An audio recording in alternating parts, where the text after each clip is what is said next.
자, 5번 갑니다. 해제의 효과. 해제 효과는 꼭 한 문제 나옵니다. 자, 해제 효과는 결국 뭐예요? 소급하니까 처음부터 없는 걸로 되니까 그게 이제 문제죠. 그죠? 그러면 이제 그걸 모르는 사람을 보호해야 될 거 아니에요. 자, 예를 한번 들어보죠. 등기부에, 자, 등기부 좀 그립시다. 항상 소급을 하면 이제 문제가 되는 게 제3자 보호 문제예요. 그래서 우리가 취소에도 마찬가지라 취소에도 취소하면 소급하니까 제3자 보호 문제죠. 돌려주는 거 이런 거. 원상해 보이니까. 자, 소유자 갑이 자, 을과 1월 1일 날 매매 계약을 했어요. 자, 그런데 이제 L을 했어요. 근데 이 사람이 채무를 불이행했습니다. 자, 채무를 불이행가지고 갑이 만약에 2월 1일 날이 이행기였는데 채무 불이행하니까 한 번 더 최고했죠. 최고해서 2월 10일까지 이행하라. 그런데 그때 또 안 했어요. 그럼 2월 11일 날 자, 이제 해제권이 발생했죠. 그러면 자, 10년 이내에 해제하면 됩니다.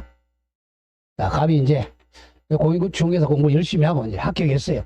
그래가지고 11월 29일 날 띵띵동 축하합니다 하고 딱 문자 받았어요. 띵동 아침 9시 옵니다. 네, 딱 합격이다. 띵동 9시에 정확하게 옵니다. 합격. 기분 좋아가지고 이제 그래서 이제 합격하고 소주 한잔 먹고 조금 있다가 12월 1일 날 뭐야 이거 아직도 돈 안 갚아? 그래서 해제합니다. 갑이 을에게 해제한다는 의사표시가 딱 도달됐어요. 그러면 이때 해제되죠? 그러면 이제 언제로 소급해서 1월 1일로 소급해서 이 계약이 없었던 걸 된다. 이게 해제예요. 그런데 갑이 먼저 을에게 만약에 2월 1일 날 먼저 등기를 해줬다고 하죠. 등기해줬는데 이 사람이 나중에 잔금을 안 줬다는 거죠. 그럼 여기다가 이 소유권 이전 그리고 등기 원인은 바로 채권 계약을 정리하고 2월 1일 매매 그 다음 소유자 을 이렇게 등기됐단 말이에요. 근데 12월 1일 날 해제 의사 표시하니까 요거는 1월 1일 자 1월 1일이죠. 1월 1일 날 매매 계약하고 등기는 2월 1일 날 했단 말이에요. 자, 그러면 요 매매 계약 1월 1일 날 소급해서 무효죠. 이게 무효니까 이 등기도 당연히 무효 등기가 되잖아요. 자, 무효 등기니까 누가 소유자죠? 갑이 소유자가 되는 거죠. 이게 당연 복귀라 그래. 소유권이 당연히 갑에게 복귀되었다. 갑이 소유자예요. 근데 제3자 병은 자, 이 등기가 만약에 말소가 되었다면 갑을 소유자 믿지만 여기에 그대로 있다면 얘는 말소되지 않으면 이 사람을 누구를 소유자로 믿겠어요? 을을 소유자로 믿는다. 그래서 이제 이 병이 을한테 이걸 사가지고 여기다 등기했다. 3 소유자 병 이렇게 등기했다면 이 병은 보호를 해야 된다는 거죠. 그럼 이 병은 이제 누구냐 이게 보호받는 병은 조심해야 돼. 해제하기 전 12월 1일 해제 전에는 보세요. 해제 전에는 누가 소유자예요? 해제하기 전까지는 누가 소유자야? 을이 소유자잖아. 그리고 해제 전까지는 을이 소유자니까 이 사람이 나중에 해제될 걸 알고 사든 모르고 사든 여기다 등기만 돼 있으면 보호돼요. 아기도 보호됩니다. 왜? 소유자부터 샀으니까. 근데 문제는 해제 후야. 해제된 후에는 누가 소유자예요? 갑이 소유자잖아. 이럴 때는 자 갑이 소유자 아닌 걸 모르는 선의의 병만 보호돼요. 이게 포인트입니다. 해제 후에는 선의의 병만 보호된다. 이게 포인트예요. 단 여기서 등기나 대항력은 갖추고 있어야 돼. 왜냐하면 제3자 사이에는 등기 안 하면 보호 안 됩니다. 이렇게 등기나 대항력 갖추고 있으면 보호돼. 이게 제3자야. 자, 갑니다. 그러면 548조 해제 효과 원상회복음 1항 당사자 일방이 계약을 해제한 때는 주거 각 당사자야. 갑과 을은 받은 것 뱉어내야죠. 상대방에 대하여 원상회복 의무가 있다. 원래 상태로 회복해줘야죠. 자, 그러나 이게 포인트야. 제3자 앞에 선이란 말이 있어 없어? 없잖아. 없으니까 그냥 선악 불문하고 제3자의 권리를 해야지 못합니다. 제3자는 악이 선이 다 보호돼 제3자를 권리를 해야지 못한다. 제2항 해제의 경우 이제 자 해제하면 자 만약에 자 자주 나와요. 자 을이 갑에게 일단 중도금만 5천만 원 지급했다고 하죠. 그렇죠? 그러면 해지하면 또 갑은 만약에 등기가 있었죠. 자, 이걸 갖다가 말소에서 원상으로 회복해 줘야죠. 원상 회복. 을 갑도 이렇게 원상 회복해 줘야 돼. 그러니까 5천만 원 돌려줘야죠. 돌려주는데 금전은 받은 날로부터 만약 2월 1일에 받았다. 받은 날로부터 이자 가산해야 됩니다. 자, 2월 1일부터 정확하게는 2월 2일이죠. 자, 이건 5% 이자를 가산해서 반환해 줘야 돼. 이게 자주랑 특칙이죠.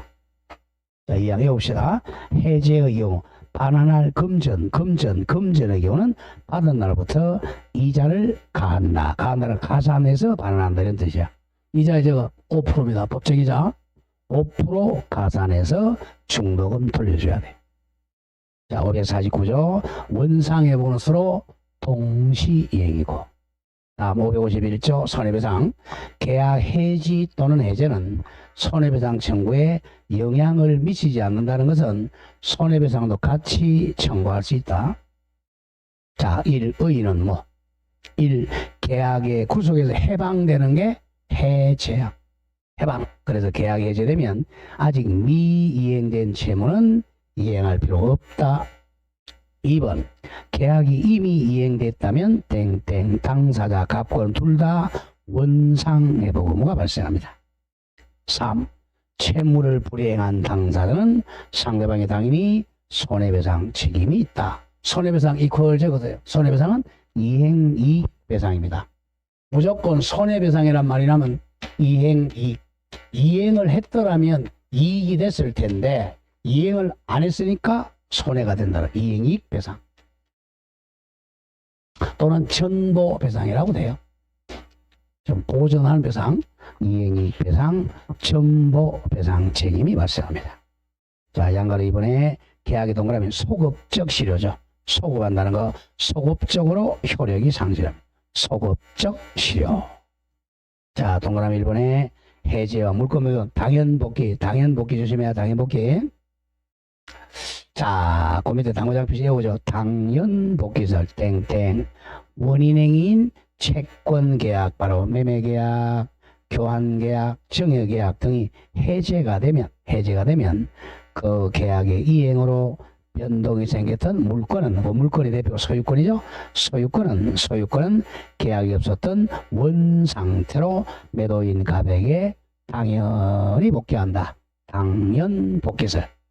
그래서 187조로 말소 등기 안 해도 당연히 갑에게 복귀했어요. 그죠? 자, 이겁니다. 자, 조금 전에 했잖아요. 그죠?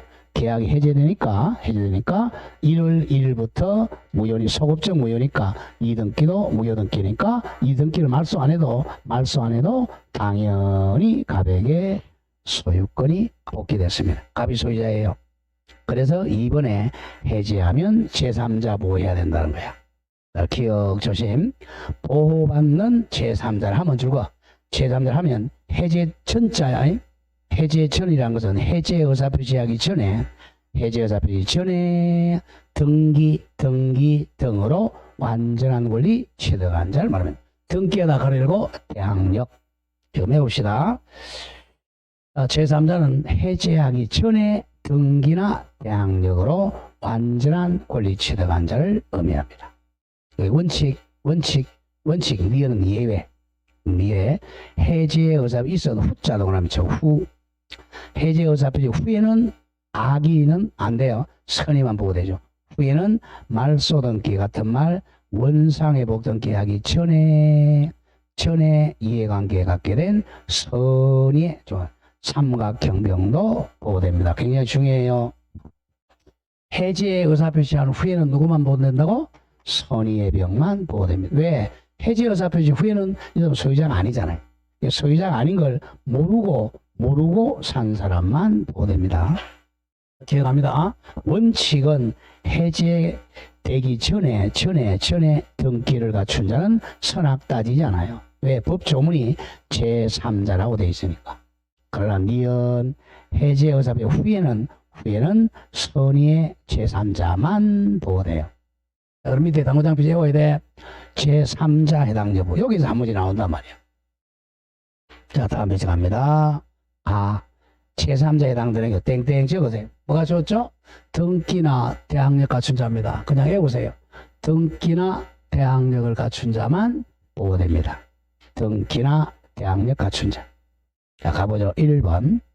해제된 계약에 의해 채무자의 책임재산이 된, 자, 계약 목적물을, 자, 가압류한, 줄거세요. 가압류 채권자. 가압류는 촉탁 등기됩니다.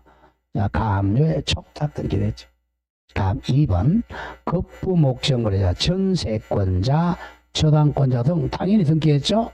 공시방법 등기를 갖춘 자죠. 3번이 많이 나와. 3번. 임대인, 자, 갑으로부터 계약이 해제되기 전에 주택을 임차받아 뭘 갖추었죠? 대항요건을 갖춘 임차인. 대항요건 두 개 적어봐. 뭐죠? 인도와 주민등록 갖춘 임차인이야. 자, 그래서 1, 2, 3과 같이 해제되기 전에 대항력이나 등기를 갖춘 자는 해제되어도 제3자는 보호되니까 손해 안 봐요. 그런데 제3자에 해당되지 않는 자, 땡땡 적으세요. 뭘 못한 사람? 등기를 갖추지 못한 채권자입니다. 등기나 대항력을 갖추지 못한 단순한 채권자는 보호가 안 돼요. 소유자하고 채권자가 충돌하면 소유자가 보호되기 때문에 그래. 자, 가보죠. 자, 특히 4번 보세요. 4번은, 자, 토지의 동그라미 쳐. 동그라미 4. 토지 매매 계약이 해제됐어. 토지 매매 계약이 해제되면 토지하고 관련돼야 제3자야. 했는데 그 토지 위에 신축 건물 매수인이야. 건물 매수인은 보호 안 돼요. 땅이 해제되면 땅하고 관련 없는 건물 매수인은 보호 안 됩니다. 그걸 먼저 기억하고, 그 다음 5번. 미등기 무가 건물에 관한 매매 계약이 해제되기 전에 조심하세요. 매수인으로부터 해당 무가 건물을 다시 매수하고, 자, 줄거보세요. 무가 건축물 대장, 동그라미터. 대장의 소유자로 등재된 자. 그 다음 등기한 사람이야, 안 한 사람이야? 등기 안 했죠? 보호 안 돼요. 그냥 무가 건물 대장에다가 등록만 해놓은 거야. 등기 안 했어요. X. 다음 6번. 아파트 분양 신청권을 전전 매수한 자. 분양 신청권은 등기 안 되죠? 등기 X. 채권자야. 7번 아까 했죠? 제3자를 위한 계약에서 수익자도 제3자가 아닙니다. 명칭만 제3자지 등기 X입니다. 채권자예요. 자, 1번 올라갑니다. 이제 1번. 해제에 의해 소멸된 줄거보세요. 계약상에 채권 양수한 자. 채권 양수인은 등기가 안 됩니다. 물건만 등기되잖아. 채권 양수인 등기 X. 2번도 마찬가지. 계약상 채권 줄거. 계약상 채권 자체를 압류 채권자 또는 전부 채권자입니다. 부동산에 대한 압류가 아니라 채권에 대한 압류나 채권에 대한 전부 채권은 등기가 안 돼요. 그런 거 잘 하고. 3번. 계약상 줄거세요. 채권 양수하여 이를 피보전 권리로 하여 처분금지 가처분 결정받은 채권자입니다. 채권에 대한 가처분은 등기가 안 됩니다. 자, 그 나에서 2번하고 비교하러 가봐. 나에서 2번. 2번은 나에서 2번. 가에서 1번이야. 가에서 1번. 해제된 계약에 의해 채무자의 책임자가 된 계약 목적물이라고 되어 있죠. 목적물이 부동산이라는 거야.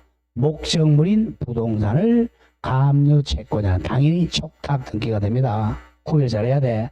목적물의 가압류 채권자는 촉탁 등기가 되었고, 나에서 2번과 같이 채권 자체를 압류한 채권자, 채권 자체에 전부한 채권자는 등기가 안 돼요. 잘 기억해야 돼. 자, 양가로 3번 원상회복입니다. 자, 원상회복은 땡땡. 민법 제548조의 원상회복 규정은 부당이득 반환의 특칙입니다. 자, 원래 이제 우리가, 자, 이겁니다. 이 계약이, 이게 뭔가 잘못됐어요. 자, 무효가 되거나, 취소가 되거나, 해제가 되거나, 이게 돼. 그러면 이제 계약이 없어져요. 소급적 무효가 되죠. 그러면 받은 거 돌려주는, 이걸, 자, 원인이 없는데, 뭔가 봐. 이건 부당이득이죠. 부당이득으로 반환해 주는 거야, 둘 다. 이게 원칙이에요. 자, 부당이득 어떻게 반환하냐면, 이 사람이 이게 원인이 없어진 걸 모르고 선의는 자, 올라좋아 현존이익 배상입니다. 선의는 현재 가지고 있는 현존이득을 반환합니다. 부당이득. 근데 악이 알아서 하면 나쁜 놈이죠. 그러면 받은 이득에다가 전부 다야. 이득에다가 이자에다가 손해배상까지 해줘야 돼. 이게 부당이득 반환법이야. 선악이 다르죠. 선악이다. 그런데 원상회복은 이거에 대한 특칙이라는 거죠. 이거는 선악 따지지 않고 항상 뭐죠? 받은 이득 전부 반환해야 돼. 받은 거 전부 받은 거 전부 선악 불문하고. 그래서 특칙이라는 거예요. 원상회복은 부당이득 반환 특칙이다. 그럼 외우러 간다. 받은 거 전부 다 뱉어내야 돼. 그걸 원상회복이라 그래. 1번에 원래 물건 원물 반환의 원칙입니다. 받은 물건 그대로 반환하는 게 원칙이야. 자, 기억 외워야 돼. 각 당사자 갑과 을은 선의 악이 따지잖아. 알았든 몰랐든 따지지 않고 또 이익이 현존 여부 불문하고, 자, 언더라인 나왔죠? 받은 이익 전부 반환한다. 이게 부당이득의 특칙이라는 거죠. 선의 악이 따지지 않고 현존 이익이 있든 없든 간에 받은 거 전부 뱉어낸다. 이게 원상회복입니다. 이게 계약해제의 특칙입니다. 원상회복 받은 거 전부 반환해야 돼. 그리고 니은이 더 많이 나. 니은 반환할 금전 돈은 받은 날로도 뭘 가산한다? 이자 5% 법적이자 가산해서 반환해야 됩니다. 이자는 부당이득입니다. 부당이득. 이때 이자는 부당이득의 성질을 가진 겁니다. 부당이득의 특칙이니까. 그래서 5%야. 이자는 이행지체에 속하는 게 아닙니다. 지연이자가 아니고 부당이득이야. 그러므로 연체이율 약정에 따라 예컨대 20% 연체이율 약정에 따라 항상 5% 법정이자로 산정됩니다. 자, 조심해야 됩니다. 계약 해제했을 때 중도금 받은 사람은 받은 날도 5% 법정이자 가산해서 반환하는 것이지, 약정일이 있어도 20% 30% 반환하는 것은 아니다. 자, 티것이 더 많이 나와. 티것. 자, 요거는 이제 법정 해제나 약정 해제일 때만 적용돼. 합의는 적용이 안 돼. 티것 동그라미 쳐. 합의 해제 또는 합의 해제의 경우는 이자 부과할 의무는 없다. 반드시 기억해야 돼요. 합의로 해제하는 거, 아까 둘이서 합의한다 그랬죠? 그럴 때는 5% 이자 가산할 의무가 없다. 이게 가장 많이 나옵니다. 자, 양가로 4번 내려오죠. 손해배상 의무입니다. 땡땡. 계약 해제는 손해배상 청구에 전혀 영향 미치지 아니한다. 고로 1번. 해제하고 손해배상 함께 병존해서 존재합니다. 땡땡. 계약 해제로 전보되지 않은 손해가 있다면, 전보는 다 받지 못한 손해, 아직 다 못 받은 손해가 남아 있다면 손해배상도 또 청구할 수 있습니다. 자, 그리고 2번에 계약 해제로 인한 손해배상은, 요거는 채무 불이행 때문에 그렇죠. 채무 불이행을 원인으로 하는 것이므로 배상 범위도 아까 했죠. 이행이익 배상이라고 그랬어요. 배상 범위도, 자, 이행이익 배상부하는 것이 원칙이다. 잘라주세요. 이행이익 배상 같은 말 뭐라 그랬죠? 전보 배상이 원칙입니다. 자, 이행이익 배상 원칙인데 예외적으로, 자, 상대방이 불쌍하면 봐줄 수 있다는 거야. 그에 가름해서 실내이익 배상을 구할 수도 있습니다. 자, 원래 손해배상 그럼 무슨 이익 배상이라고? 이행이익 배상입니다. 이행이익 배상 청구하는 거야. 근데 이행이익이 훨씬 많아요. 자, 실내이익보다. 근데 상대방이 좀 착하고 말도 잘 들어. 그러면 이게 이행이익은 5천만 원이다. 실례액은 1,000만 원이다. 요걸 청구할 수도 있습니다. 그에 따르면서 실례액 배상을 청구할 수도 있어요. 원칙은 이행이익이지만 다음에 3번의 배상액 산정 시기는 해제 기준입니다. 해제할 때. 4번 동시행이죠. 해제 효과는 동시행. 그래서 공평하자. 공평 땡땡. 계약 해제로 인해서 각 당사자가 부담하는 원상회복 의무와 손해배상은 서로 동시행 관계입니다. 자, 여기까지가 해제해 봤습니다. 이번에 해제 계약 해지 자동으로 해지 계속적 계약이죠. 자, 1의 계약 해지란 임대차, 고용 등 계속적 계약 동그라미 계속적 계약의 효력을 동그라미 장래 향해서 소멸시키는 당사자의 일방적 의사표시입니다. 해제는 장래효, 오늘부터 장래적으로 무효가 됩니다. 자, 그 구분 한번 해볼까요? 계약 해제 공통점 4가지네요. 둘 다 형성권이죠. 1. 형성권. 그러니까 제척기간 몇 년이야? 10년이죠. 둘 다 도달되면 처리할 수가 없다. 단독행위는 도달되면 처리를 못해요. 둘 다 3. 법정 약정으로 발생합니다. 4. 채무불이행이 있으면 당연히 손해배상 청구권이 발생합니다. 땡땡 옆에 적어요. 땡땡 채무불이행 시 이렇게 채무불이행하면 해제하고 손해배상, 해지하고 손해배상 청구 문제가 발생합니다. 차이점 가죠. 2번 적용 범위가 다르죠. 해제는 일시적 계약에서 적용됩니다. 일시적 계약 2개 적어보죠. 매매계약, 교환계약이죠. 해지는 계속적 계약에만 인정됩니다. 대표적인 애가 임대차죠. 임대차. 3번 효력은 소급표 여부죠. 해제는 처음으로 소급에서 매매계약이 소멸합니다. 계약 해지는 소급이 아니고 장래를 향해서 장래적으로 계약이 소멸함. 이퀄 적으세요. 비소급표. 소급하지 않는다. 비소급표. 자, 의무는 해제는 소급하니까 당사자 간의 원상회복입니다. 원래 상태로 회복할 의무 부담. 해지는 소급 안 하니까 원상회복이 아니라 청산 의무가 발생해. 청산 의무입니다. 청산 의무는 이거예요. 자, 임대차 계약에서 자, 갑과 을이 한 5년간 임대차 계약했어요. 그럼 이제 임차인이 임대인에게 5년치 월세를 계속 지급했어요. 그런데 이제 자, 이 사람이 상가다 3기 연체하니까 이제 오늘 해지합니다. 오늘 해지해서 오늘 해지하면 오늘부터 계약이 소멸되는 거죠. 오늘부터. 그동안 줬던 거 있잖아요. 그죠? 이 줬던 거 월세 반환 청구한다 못한다? 못한다는 거죠. 소급 안 하니까. 이거 반환 청구하려면 원상회복을 해야 돼요. 소급 못하고 요때부터 소멸되죠. 그리고 이게 이제 청산해야죠. 청산은 임대인은 못 올려줘야 돼요. 보증금 돌려주라는 거죠. 보증금 반환, 이게 청산이죠. 어른 뭐 돌려줘야죠? 임차물 반환, 이걸 청산하무라 그래요. 청산하무. 자, 우리가 부부가 이혼하는 거, 이혼이 바로 해지예요.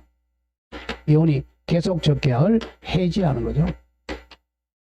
이혼, 이 계속적 계약 있잖아, 부부간에. 이게 해지가 아니고. 만약 이혼을 해지라 그러면요, 그동안 줬던 거 다 뺏어가야 돼. 부부가 이혼하면 이때 뭐하죠? 청산하잖아, 청산. 그래서 이혼이 바로 해지가 됩니다. 자, 방가로 2번 해지권의 발생에서 양가로 2번 자, 법정 해지권 발생만 기억하세요. 1. 개별적 규정이 있습니다. 개별적 규정 땡땡. 해지권의 발생 사유도 대부분 채무 불이행을 이유로 인정한 채무 불이행. 대표적인 얘기 적으세요. 상가임대차는 몇 기 연체? 3기 연체. 상가임대차는 3기 연체. 주택에서는 2기 연체. 오늘 채무 불이행이야 되게. 신의칙 위반도 인정되는 경우가 있어요. 자, 2번은 좀 조심하고 사정 변경 원칙으로 해지권이 발생하는 경우 있어요. 사정이 바뀌면 자 보죠. 땡땡 계속적 보정 같은 말 근보정이라고 그래요. 우리 저당권에서 근저당 배웠죠. 그거 똑같아요. 보정을 계속적 보정 쓰면 근보정이라고 그래요. 근보정 계속적 보정.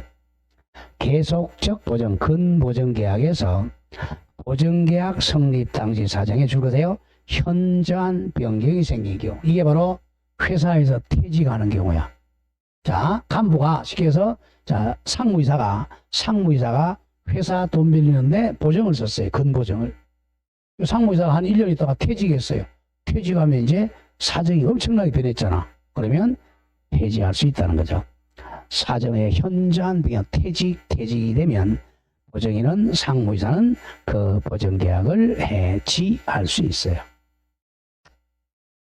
자, 방금 3번에 해지권 행사, 또 형성권 행사죠. 일방적 의사표시. 이건 해지하고 똑같죠. 해지권 행사는 해제권과 똑같다. 불가분성도 있고요. 자, 다음 장 갑니다. 2번 해지권의 불가분성. 해지하고 똑같죠. 전원이 전원에게 행사해야 됩니다. 자, 방가로 4 중요 표시하세요. 해지의 효과는 장배효 같은 말 비소급표. 여기 해지와 다르죠. 자, 550조 해지의 효과. 당사자 일방이 계약을 해지한 때는 그 계약 앞에서 살짝 임대차 넣고 기억하세요. 임대차 계약은 동그라미 장래에 대해서 그 효력을 잃는다. 자, 임대차를 해지하면 장래적으로 효력을 잃습니다. 고용계약이 해지되면 장래적으로 효력이 있죠. 자, 바로 줄거쳐 밑에 계약이 해지되면 무슨 의무? 청산 의무와 손해배상 의무가 발생해요. 아까 해지는 뭐가 되죠? 원상회복 의무와 손해배상이죠. 자, 방금 1번 계약의 동그라미 비소급적 실효. 비소급적 같은 말 장래적 실효. 장래적으로 실효. 땡땡. 계약이 해제가 되면 임대차 계약은 장래양의 효력을 잃는다. 따라서 계약 임대차 해지 이전의 계약 관계는 월세는 미리 줬으니까 전혀 영향 미치지 않습니다. 즉 이미 이행된 그 월세는 수령자가 그대로 보유할 권리를 갖습니다. 그러나 줄거세요. 그러나 해지 이전에 발생한 미이행 채무, 이거는 이행해야죠. 연체된 차임 채무, 연체된 이자 채무 등은 해지 이후에도 그대로 존속합니다. 연체 이자는 지급해야 돼요. 자, 이번에 청산 의무죠. 땡땡. 해지는 소급표가 없기 때문에 원상 회복 의무가 발생하지 않고, 자, 그러나 해지될 때까지를 청산 의무는 발생합니다. 예컨대 줄거세요. 청산 의무. 임대차가 해지되면 임대인은 뭐 돌려줘야죠? 임대인은 뭐 청산해줘야 돼? 보증금 반환 의무. 임차인은 임차물 반환하는 게 청산 의무라 그래요.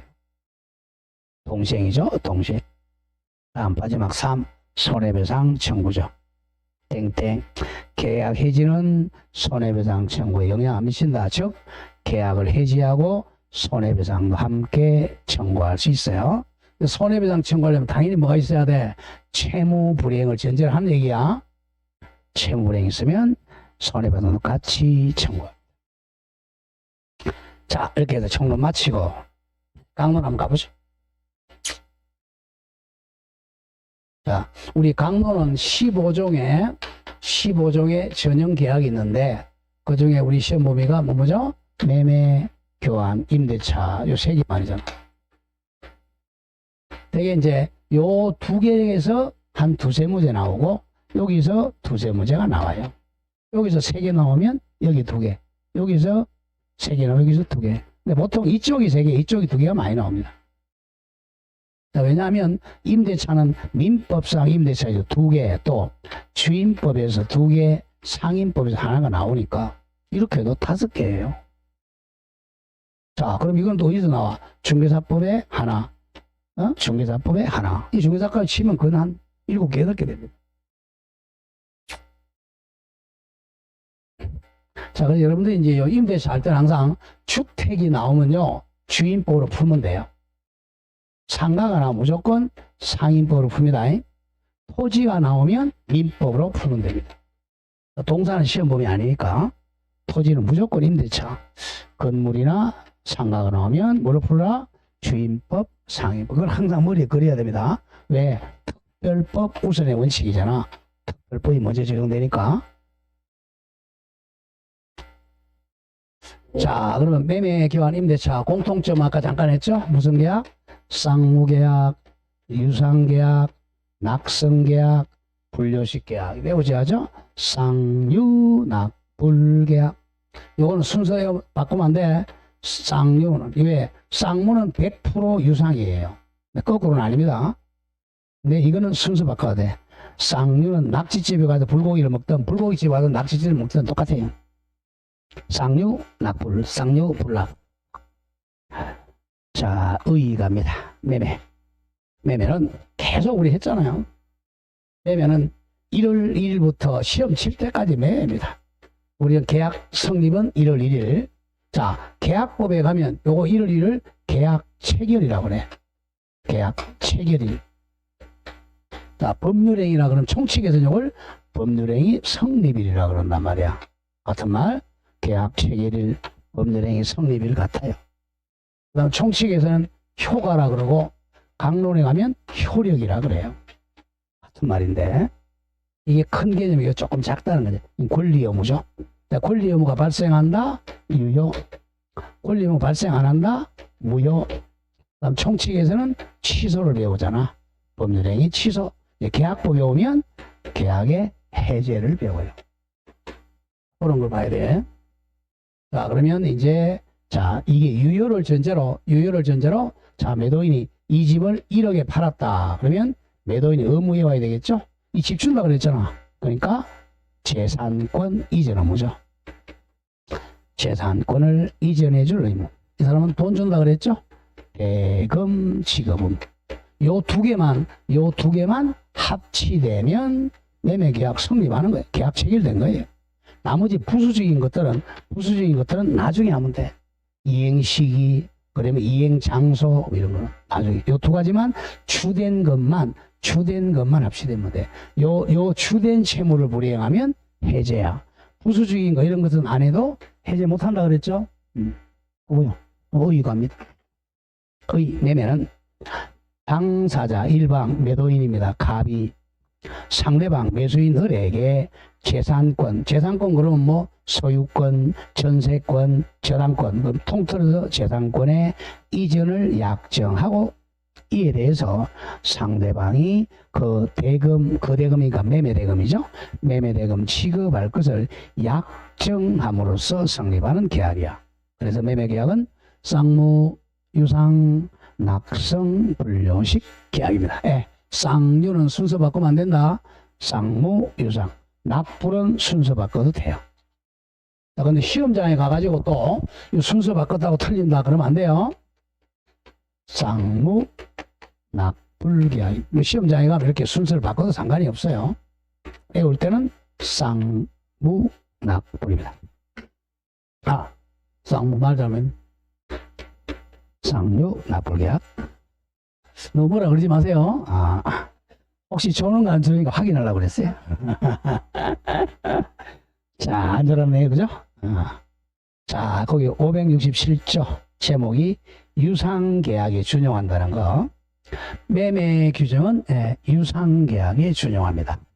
그럼 우리가 이제 법 조문을 보면 사실 여러분들이 합격해놓고 나서 자, 민법 공부를 한번 해도 재밌어요, 사실은. 자, 법 조문을 보면 매매가 이제 가장 많단 말이야. 자본주의 사회에서 매매가 가장 많아요. 그리고 호경기 때 매매가 많고 불경기 때는 뭐가 많죠? 교환이 많아요. 자, 그래서 이제 이게 가장 많으니까 여기에 법 조문이 33개입니다. 민법에 법 조문 제일 많아요. 매매. 자, 우리 김희 독립선언이 33명입니다. 근데 교환은요, 2개밖에 없어, 법 조문이. 딱 2개야. 둘이 교환. 그런데 이 2개 가지고 해결이 안 되잖아. 그러니까 매매를 교환에다 그대로 적용해준다, 준용한다는 거죠. 이게 유상계약입니다. 유상계약의 특징을 매매에다가 다 법 규정하고 자, 요걸 갖다가 다른 유상계약에 준용시켜줘요. 뭐 교환이나 매매나 이런 데다가 준용합니다. 이 유상계약의 가장 큰 특징이 뭐냐면 매도인의 담보 책임이에요.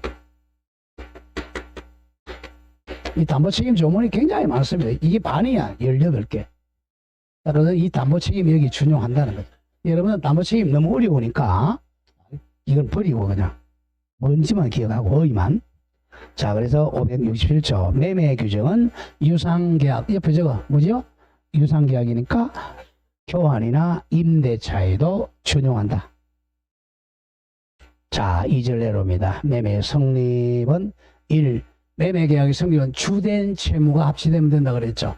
주된 채무니까 매도인은 무슨 의무죠? 재산권 이전 의무. 더 줄이면 소유권 이전 의무죠. 그리고 매수인은 뭐죠? 대금 1억 지급 의무. 요 두 가지 점에만 합치되면 성립해요. 주된 의무만 합치되면 돼. 그 밖에 별 볼 일 없는 거. 따라서 매매 목적이 부수적인 사항들인 계약 비용을 누가 낼 거냐, 채무 이행 시기를 언제 할 거냐, 변제 장소 등에 관해서는 합의할 필요가 없습니다. 자, 이번에 그러면 매매 계약의 목적이 결국은 주된 의무야. 주된 의무. 1. 재산권 이전갑니다. 자, 동그라미 1번에 객체는 물건뿐만 아니라 재산적 가치도 주고 권리는 다 매매 목적물 될 수 있어요.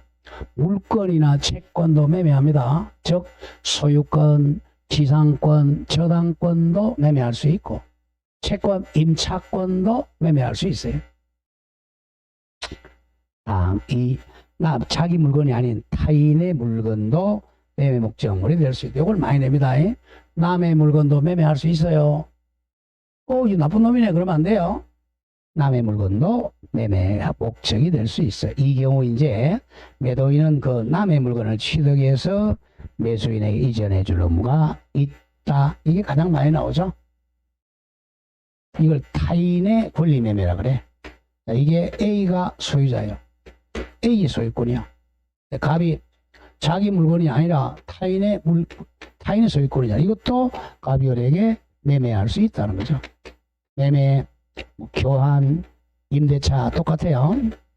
채권 계약은 남의 것도 할 수 있어. 왜? 채권 계약은 이행기까지 이행하면 되기 때문에 그래. 이행기에 이행하면 되니까. 이행기를 만약에 2월 2일 정했다면 저 갑이 나중에 한 2월 2일까지 사가지고 소유권 등기만 넘겨주면 되니까 남의 권리도 유효하게 계약할 수 있습니다. 근데 이제 이 사람이 2월 2일까지 이행을 못한다. 그럼 뭐가 되죠? 이행지체가 되잖아. 이행지체가 되면 채무불이행으로 우리 해지하고 손해배상 청구하면 돼요. 그렇게 해결되기 때문에 남의 물건도 매매, 교환, 임대차는마다 유효합니다. 자, 반대로 을은 대금 지급이죠.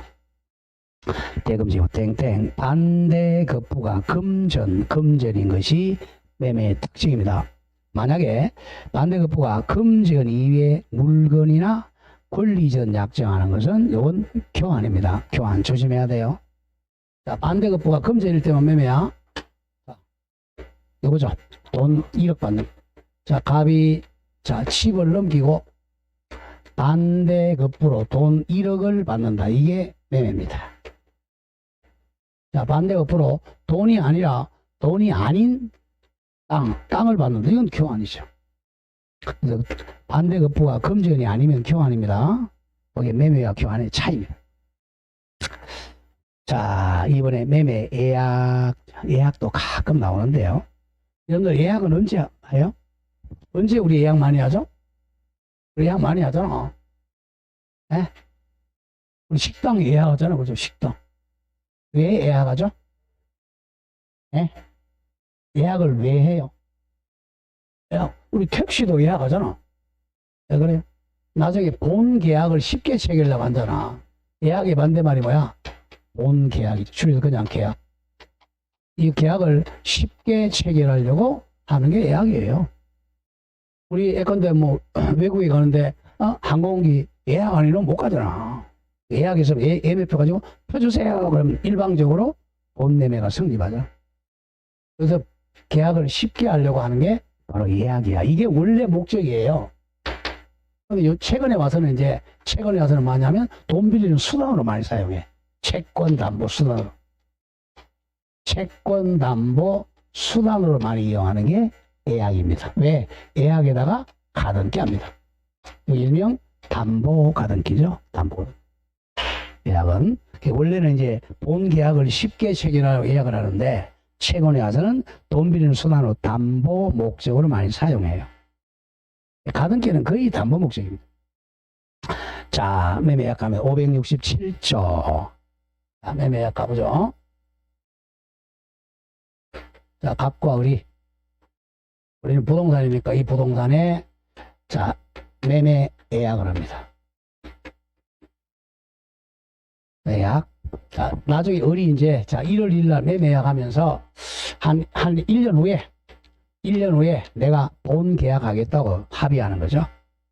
자, 그래서 대개 이제 예약은 가등기를만 해요. 부동산일 때는 여기다가 이제 이 소유권 이전 청구권 보전하기 위한 가등기를 하게 됩니다. 이건 이제 물권법을 배우는 거죠.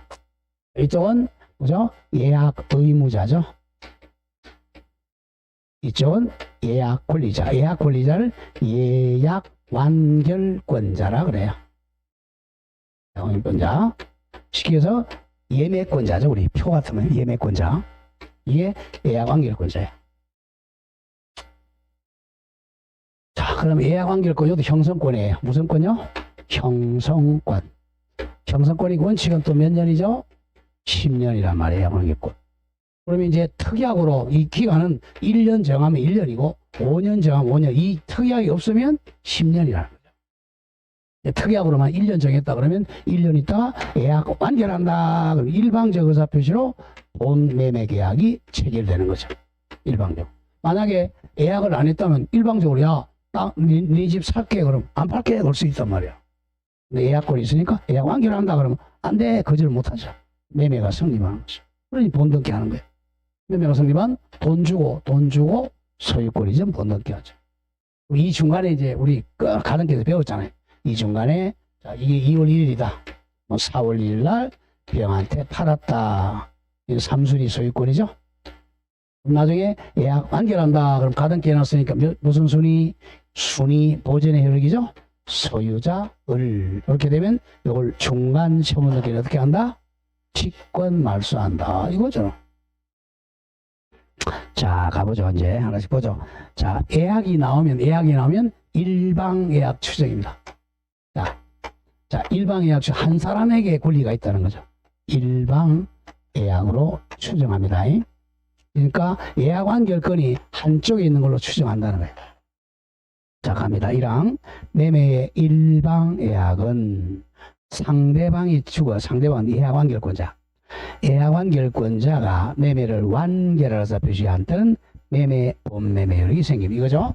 을이 예약 완결한다. 그럼 일방적으로 매매 효력이 생깁니다. 그래서 형성권이야. 2항. 전항의 의사표시가 바로 예약 완결의 의사표시입니다. 예약 완결의 의사표시 기간을 정하지 아니한 때는 기간 안 정하니까 10년이죠. 너무 길잖아요. 기니까 예약자 같으면 예약 의무자 갑은 상당한 기간을 정해서 매매 완결할 거냐 안 할 거냐 여부 확답을 상대방 줄 거고 상대방 이퀄 예약 완결권자. 예약 완결권자에게 최고할 수 있다. 독촉. 갑이 이제 을에게 야, 너 본 계약 체결할래 안 할래? 독촉한다는 거예요. 그럼 이 사람이 이제 자 말을 해줘야 되는데 말을 안 하면 어떻게 하죠? 효력을 상실합니다. 제3항. 예약 의무자가 전항의 기간에 바로 상당한 기간이죠. 상당한 기간 내에 확답을 도달받지 못하면 예약은 효력을 잃는다. 효력 상실합니다. 자, 의 내려오죠. 땡땡. 자, 매매 예약이라 하면 당사자 간에 장차 매매 계약 즉 본 계약을 체결할 것을 미리 약정 같으면 합의하는 줄거세요. 채권 계약 동의어 의무 부담 계약입니다. 무조건 예약은 100% 채권 계약. 같은 말 의무 부담 계약이라는 걸 기억해야 돼. 계약도 계약이 왜? 둘이 청약과 성납으로 성립하니까 계약이죠. 근데 이건 물권 계약이 아니라 채권 계약이야. 채권 계약이니까 나중에 본 계약을 체결할 의무가 있다는 거죠. 의무 부담 계약입니다. 자, 이번에 일방예약 추정, 그죠? 일방예약 추정. 양가 1번에 민법상 원칙은 무슨 예약 추정? 일방예약 추정이야. 한쪽에만 권리가 있는 거야. 자, 양가 1번에서 동그라미 2번, 동그라미 2번. 예약 권리자의 완결에 의사 표절 조건으로는 정지 조건부 매매 계약입니다. 자, 양가 2번. 예약 완결권에서 형성권 1. 예약 완결권은 일방적 의사 표시망으로 매매, 본 매매가 성립하니까 무슨 권이라고? 형성권입니다. 그래서 2번 예약 완결권은 당연히 재산권이니까 양도할 수 있고 3번 줄거세요. 부동산에 관한 예약 완결권은 가등기할 수 있습니다. 그의 예약은 가등기하고 묶여요. 가등기. 가등기는 이퀄 순위 보전의 효력이죠. 자, 다음 페이지 갑니다. 3번. 예약 완결권과 가등기. 자, 얘는 물권법 나오는 거죠. 땡땡. 자, 설명한 겁니다. 이거. 자, 예약 완결권이 가등기 되는, 가등기에다가 2순위라고. 자, 왜냐? 요게 이제 1 소유자, 2 가등기, 3 소유자, 그 다음에 본등기 하죠. 땡땡. 예약 완결권이 가등기 된 후에 을에게 목적 부동산이 제3자 병에게 양도가 되면 예약 의무자 갑에게 예약관계 행사해야 돼. 자, 이렇게 행사해야 됩니다. 예약관계를 한다. 병한테 하면 안 돼요. 이게 바로 가등기 설정자죠. 가등기 설정자. 가등기 설정자에게 예약관계를 한다. 그래서 이렇게 본등기 한단 말이야. 얘한테 하면 안 됩니다. 자, 예약 의무자 갑에게 예약 완결권을 행사하고 가등기에게 본등기를 경료하면 본등기 2순위로 본등기 경료하면 목적 부동산에 대한 양수인 병명의의 본등기. 요 줄여서 무슨 처분? 중간 처분 등기는 등기를 어떻게 한다? 직권 말소한다. 직권 말소한다. 뭐 약방이 감초잖아요. 4번 행사 방법. 자, 예약 완결권자 을이 예약 의무자 갑에게 행사합니다.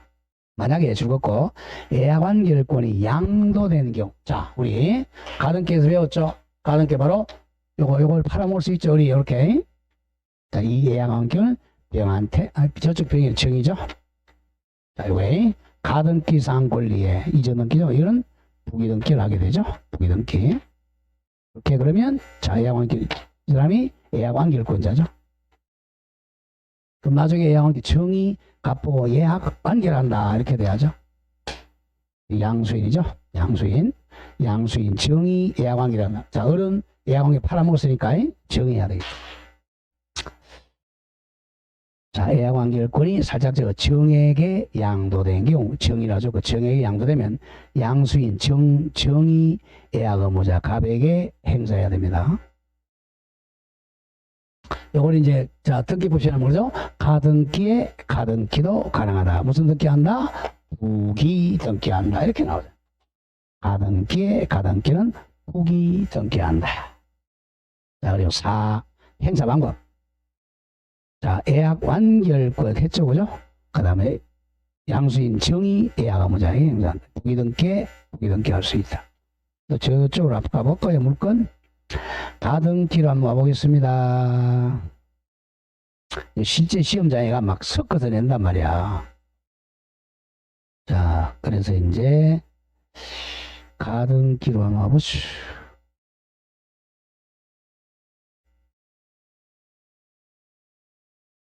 가등기가 어디로 갔나요?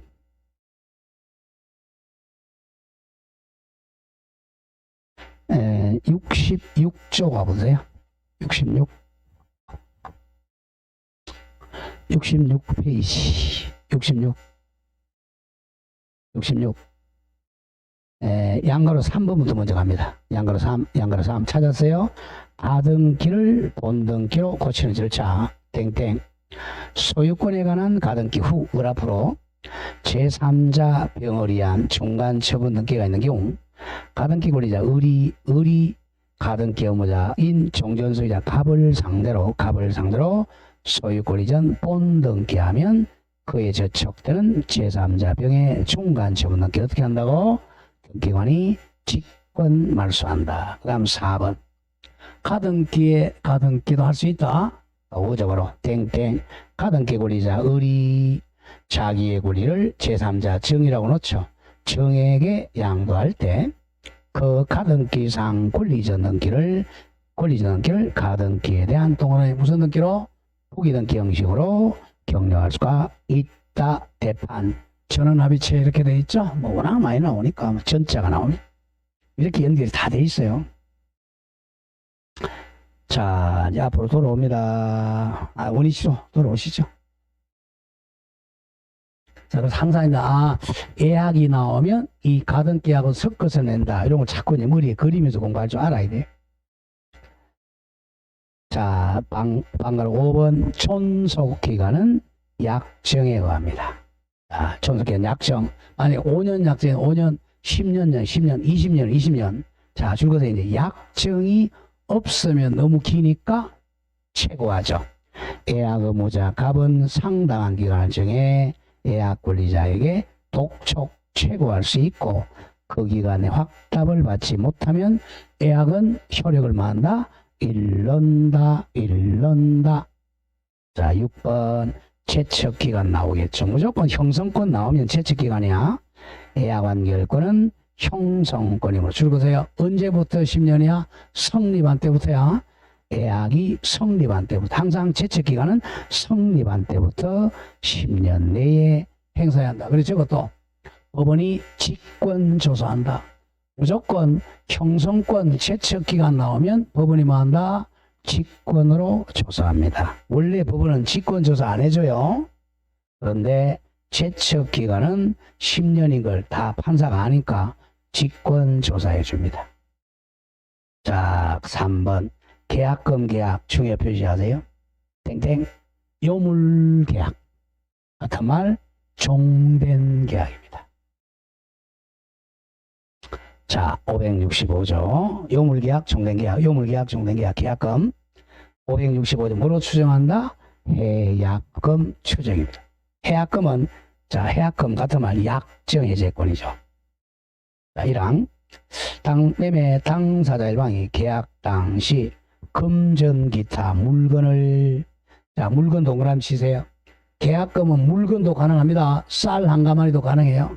물건을 계약금이나 보증금 등등등 명목으로 상대방의 동그라미 교부한 때 교부니까 바로 요물계약입니다.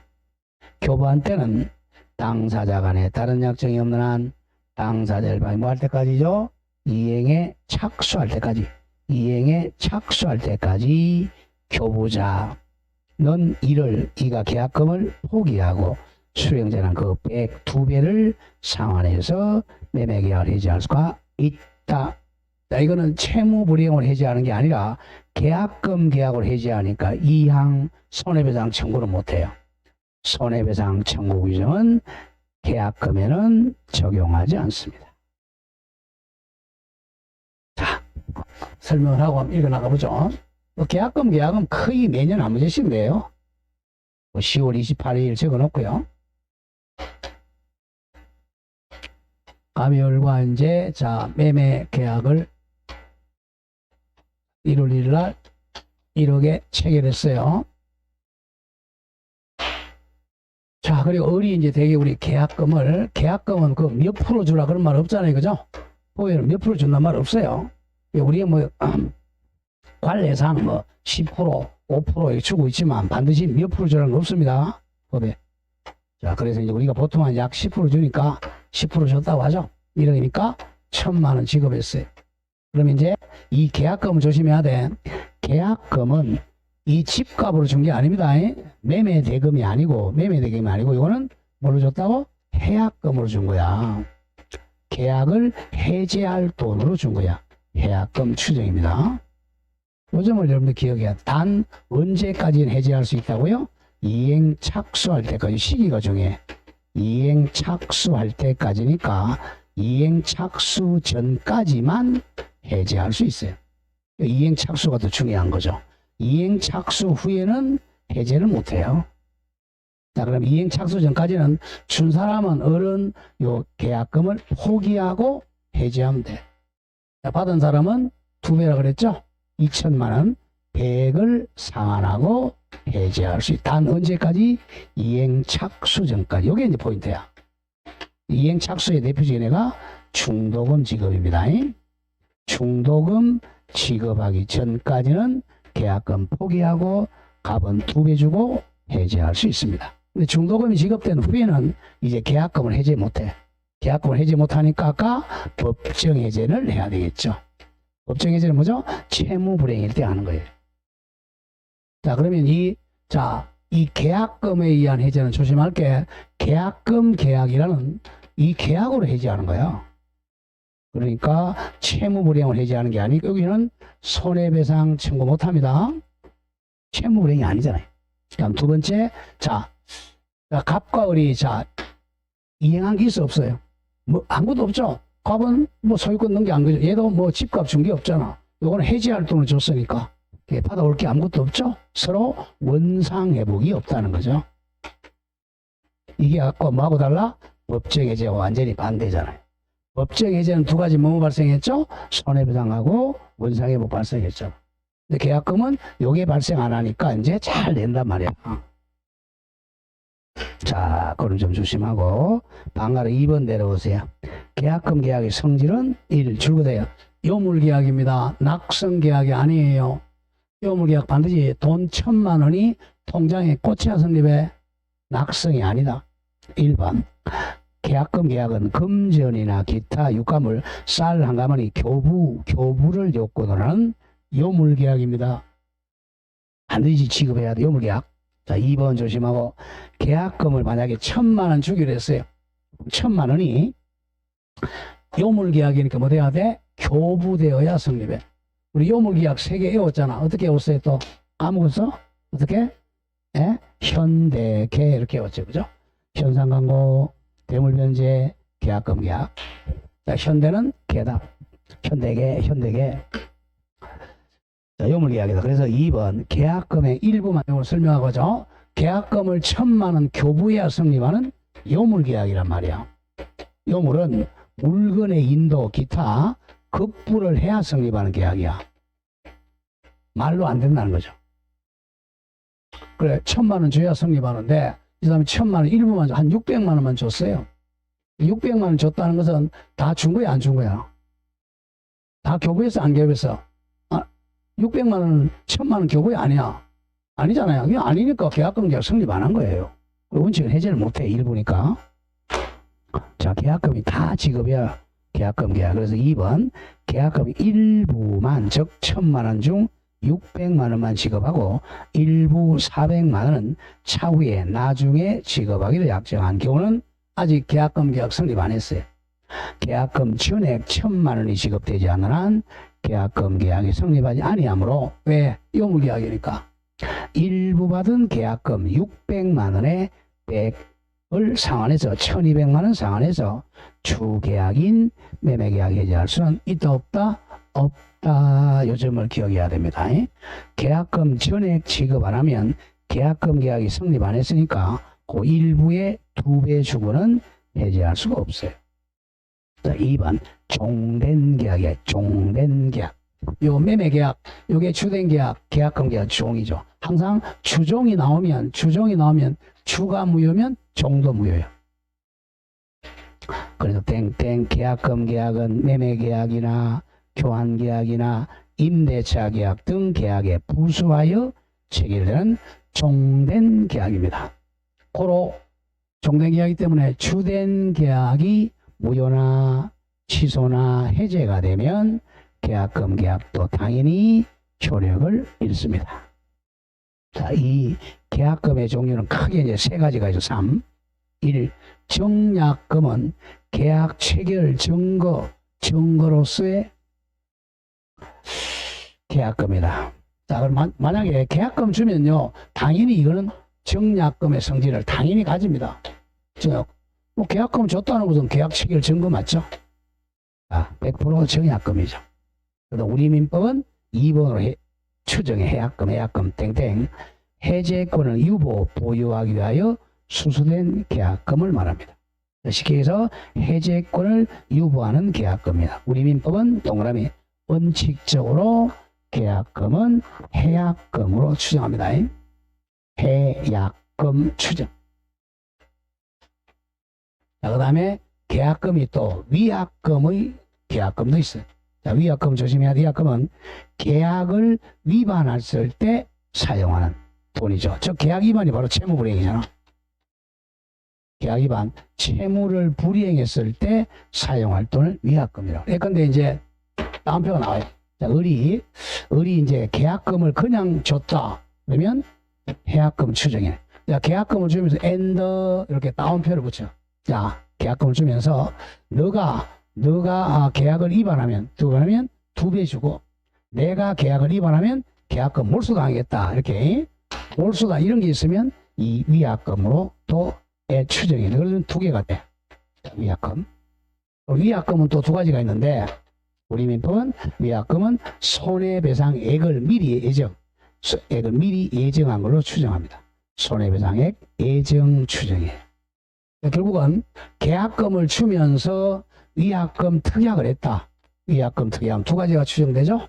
해약금 추정과 손해배상 액수를 미리 정한 걸로 추정됩니다. 여기 하나 더 있는데 위약벌로 추정되는 게 아닙니다. 이거는 계약을 위반해 벌칙으로 몰수할 돈이야. 몰수할 돈이 아니라 예정액으로 추정합니다. 여기 조금 이따 나와요.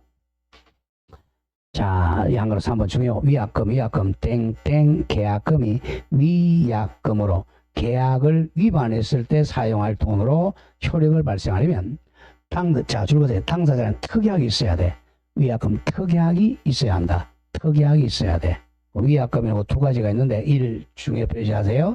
손해배상액 예정입니다. 손해배상액 예정. 자, 땡땡 외워야 됩니다. 다운표 잘 보세요. 자, 계약금을 주면서 다운표. 자, 계약상 채무를 이행하지 않는 경우, 채무 이행 안 하는 게 바로 위약이죠.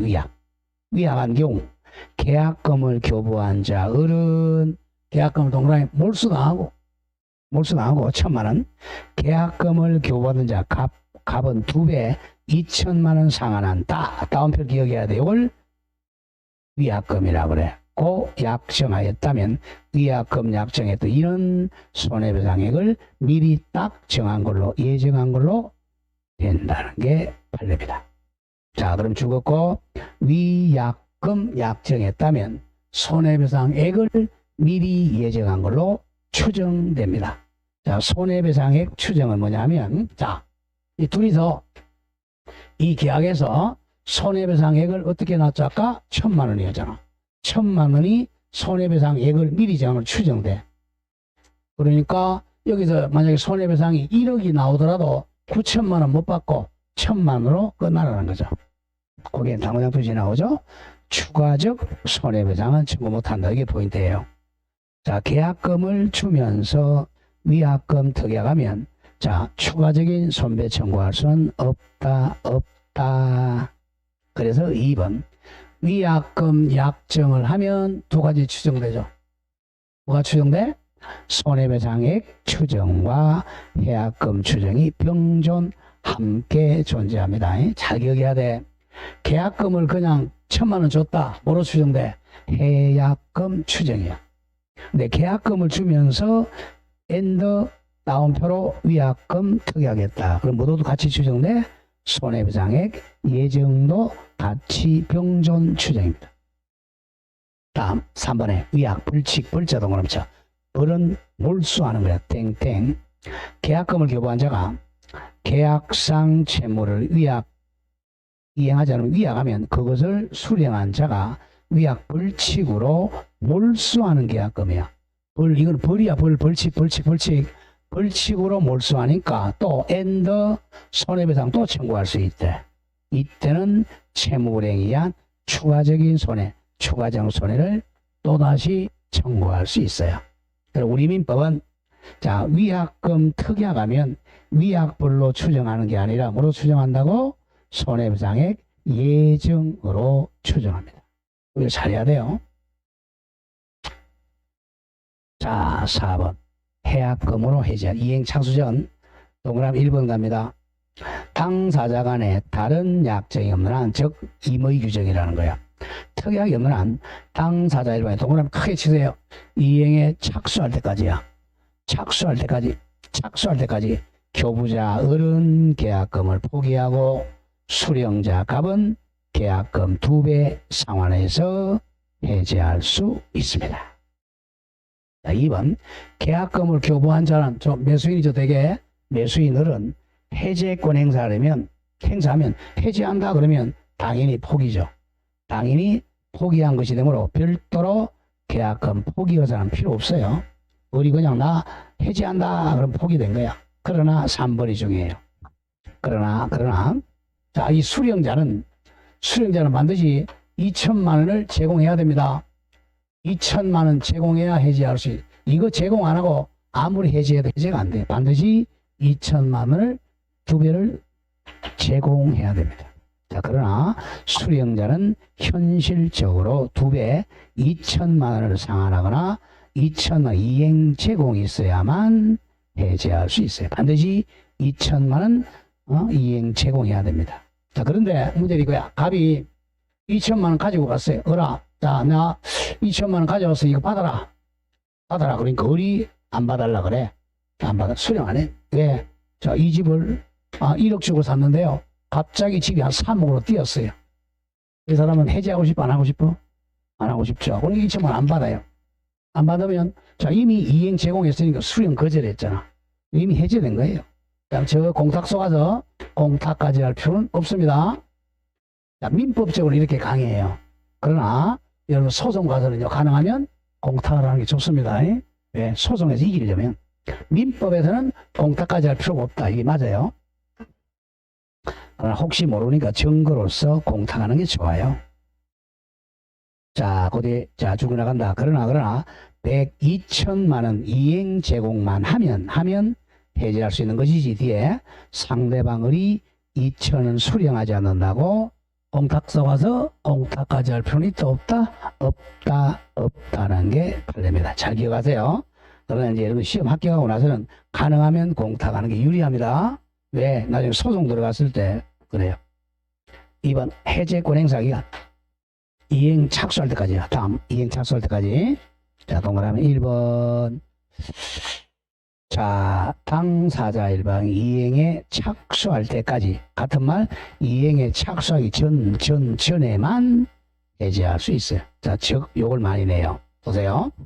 자, 둘 중에 어느 한 사람이라도 이행 착수하면 둘 다 해제를 못해요. 자, 을이 만약에 중도금 줬다. 갑도 해제 못해. 자, 갑이 이제, 자, 을에게, 자, 중도금 이 사람이 이행 제공했다. 둘 다 해제. 무조건 누구든지 이행 착수하면 둘 다 해제 못해. 즉, 갑니다. 매도인이 매매계약의 이행에 착수함 없다 하더라도, 매도인은 착수 안 했어요. 그런데 매수인이 중도금을 지급하여 착수했네. 이미 이행에 착수한 이상, 매도인도 안 됩니다. 매수인도 계약금 포기하고 해지할 수가 없습니다. 자, 2번 이행 착수의 개념 가장 중요하죠. 이행의 착수란 이행의 동그라미 일부를 행하거나 일부 이행이 바로 중도금 지급이죠. 일부 행하거나 이행에 필요한 전제행위 하는 것을 말합니다. 이행 착수는 우리 민법에서는 이행 착수라 그러지만 형법에서는 실행의 착수라 그래요. 이 형법에서는 이게 자, 미수하고 기수의 차이라는 것이 굉장히 중요합니다, 이게. 자, 그래서, 자, 이 미수와 기수의 차이죠. 미수가 되려면 이행을 착수해야 돼. 우리 절도죄 같은 거 보세요. 절도죄는 이행 착수, 실행 착수가 뭐냐면, 절도죄는 만약에 야간 주우침 절도는 담 뛰어 넘어갔다. 그럼 그 절도죄가 안 되는 거예요. 담 뛰어 넘어갔다. 자, 강도죄는 그죠? 때리면 강도죄 돼. 때리면 딱 때리는 순간 강도됩니다. 이행 착수의 일부 행하거나 전제 행하는 것을 말합니다. 쉽게 해서 중도금 지급하는 거야. 자, 읽어봅시다. 3번. 이행에 착수한 경우 판례. 그 3개요. 이행 착수했다는 것은 해제 못하는 거야. 1.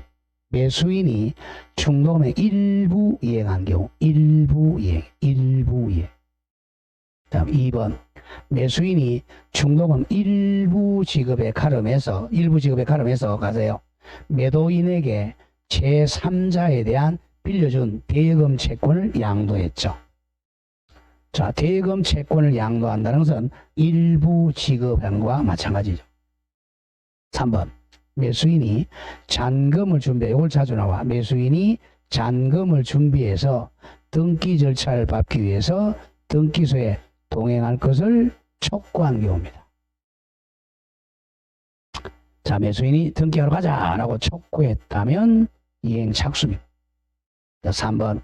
이행 착수에 해당되지 않는 경우, 즉 해지할 수 있는 경우죠. 이행 착수가 아닌 거 보세요. 자, 1번 조심하고, 매도인이 매수인에게 계약의 이행을 최고하고 대금 지급을 보세요. 대금 지급을 소송을 제기해서 승소 판결을 받았어요. 자, 소송에서 판결받은 것은 이행 착수가 아닙니다. 자, 등기 서류를 줬다든지 이렇게 돼야 돼. 다음 2번. 아까 잠깐 봤던 매수인이 토지거래 허가 받았어요. 토지거래 허가는 뭐죠? 공법상 의무죠. 공법상 의무지 중도금 준 게 아니잖아. 이행 착수 안 한 경우에 해지할 수 있어요. 3번. 매수인이 매도인에게 토지거래 허가 협력 의무 이행 소송 제기했죠. 2번, 3번 같이 묶으세요. 무조건 토지거래 허가 우익에서 소송 제기하거나 허가받은 것은 이행 착수가 아닙니다. 1번에서도 소송 제기해서 판결받은 것만으로는 이행 착수가 아닙니다. 이행 착수 아니니까 아직 뭐 할 수 있다고? 해제할 수가 있다는 거죠. 자, 5번 해제했어요. 효과는 두 가지. 뭐뭐 발생 안 한다고?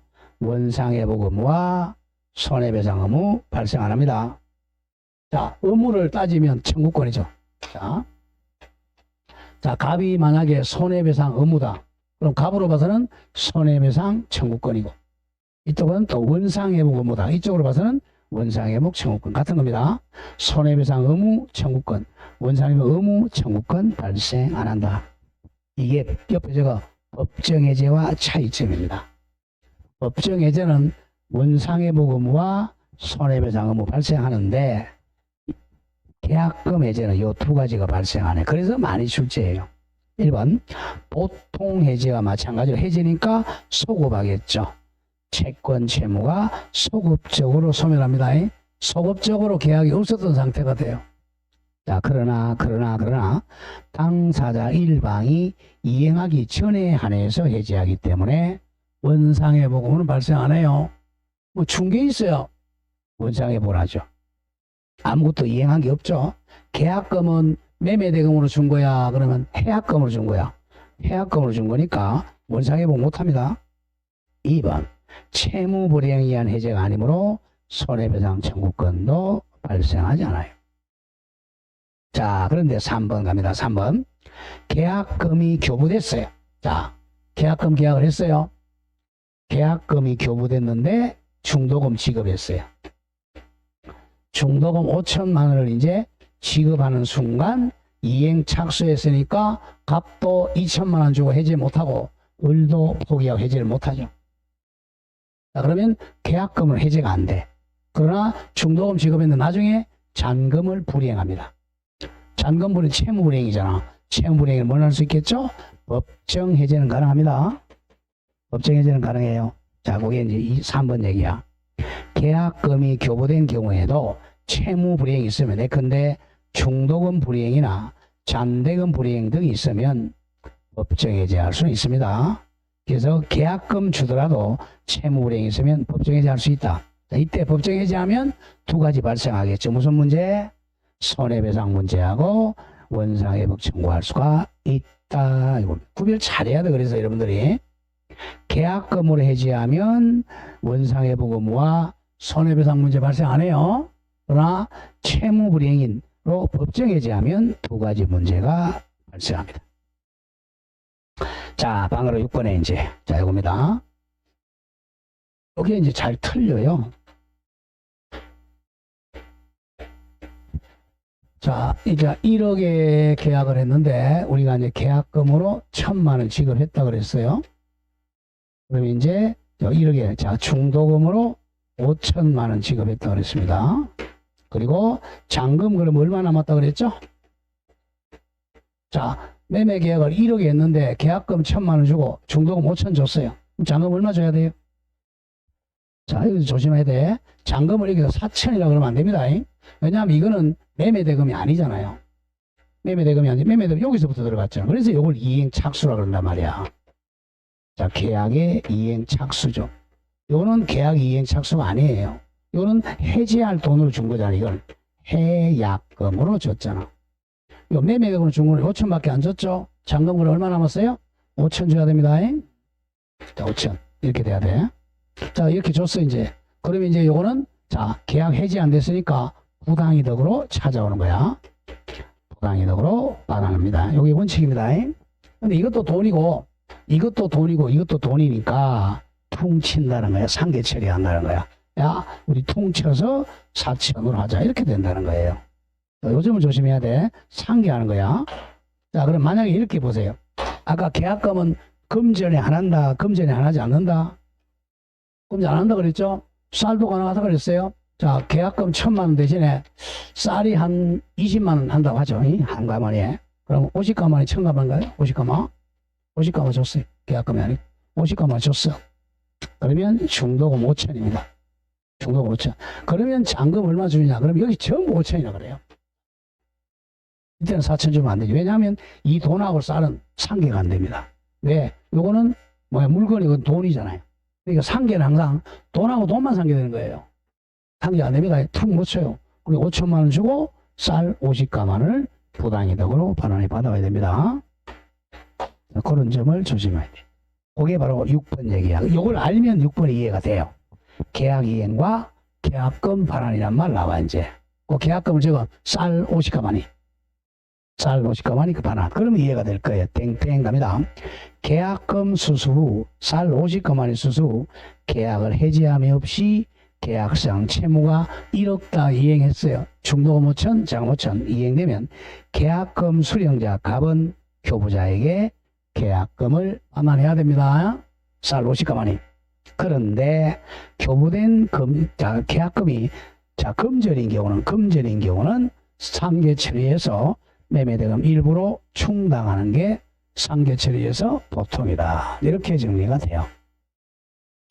그 점을 조심해야 됩니다. 자, 오늘 여기까지 하겠습니다. 오늘 여기까지 하고, 그 다음에 이제 내일은 그 개론이니까 개론 좀 잘 하시고요. 자, 목요일 날, 수요일 날 미포 시간을 뵙겠습니다. 자, 오늘 가위 마치겠습니다. 수고하셨습니다.